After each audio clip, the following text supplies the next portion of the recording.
这是一件能唤醒 DeepSeek 的 AI 鼠标，仅某宝的销量就高达数万件。这是搭载了 AI 大模型的录音笔，能全自动生成会议纪要，全网好评如潮。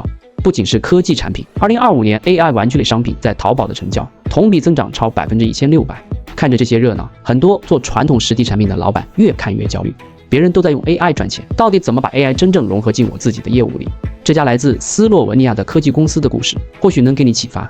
他们把 AI 和喂鸟器相结合，做出了 BirdBuddy 这个产品，不仅在全球卖出了超过50万台设备，更拿下了3400万美元的投资。解决用户痛点，赢得千万众筹。这是个什么样的产品？简单的说，就是把一个 AI 摄像头装进喂鸟器里，等着鸟过来觅食，然后咔嚓一张，卖200美元。凭什么卖200美元？创始人给出的原因很简单，美国有9400万观鸟爱好者，但这群人用传统方式观鸟的时候，其实很痛苦。首先是拍不到，小鸟太机警了，你稍微一靠近就扑棱一下，全飞走了。其次是难拍好，就算你狠下心，砸大钱搞了一套长枪短炮，远远的拍摄，想要拍到一张满意的特写，依然得苦苦蹲守好几个小时。但 BirdBuddy 完美解决了这2个痛点，它直接代替你24小时在后院蹲点，通过喂食器让小鸟主动飞来，自动拍照。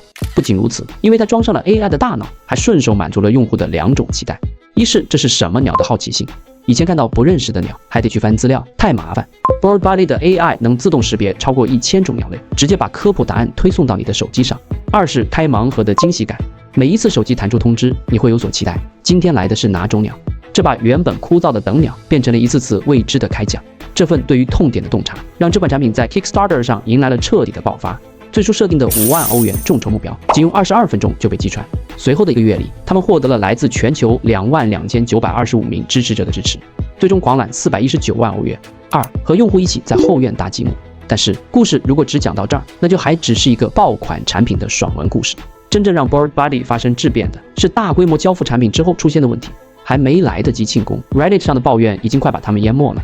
这给他们上了一课，再真实的感性需求，也得有实打实的工程硬件来支撑。在紧急修复 bug 的同时，他们不仅痛定思痛，还顺着用户的反馈，挖掘到了一个更深层的需求。用户不只是想看鸟，他们更想亲手搭建自己后院的自然生态。2025年，他们推出了一套全新的解决方案 ，Wonder Blocks 奇迹积木。你可以理解成一套装饰智能喂鸟器的家具版乐高积木。你想吸引蜜蜂，就买一个蜜蜂旅馆模块；想吸引蝴蝶，就插一个蝴蝶水吧模块。你想让你家后院变成什么样的生态园，你就自己拼什么。同时，他们还推出了一个更加强大的 4K AI 摄像头 Petal 花瓣，除了能认识鸟，还能识别超过2000种昆虫和植物，而且它还有一种讲故事的能力。它不再仅仅是告诉你这是一只北美红雀，还能自动对摄像头拍到的素材进行剪辑配音，生成一段 BBC 风格的迷你纪录片。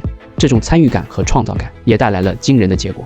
据说这个系统的用户日均使用时长高达47分钟，而他们的模块化配件也实现了高达38%的复购率。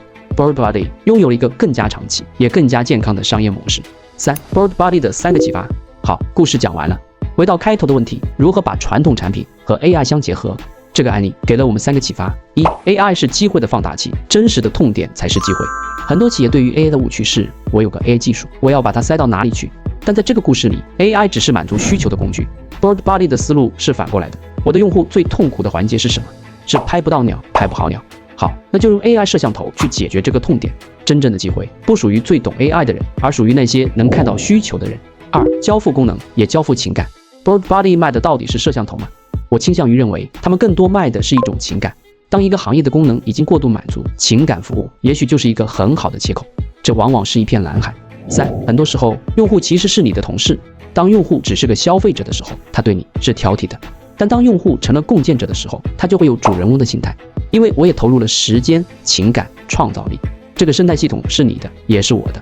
所以，到底要怎么做才能真正拥抱 AI？ 不是为了 AI 而做 AI， 而是回到你所在的行业，仔细想一想用户的需求是什么，然后把 AI 当成钥匙中的一种，打开那扇通往新世界的大门。产品不是你的护城河，创造产品的能力才是你的护城河。希望 BirdBuddy 的故事能帮你找到属于你的那扇大门。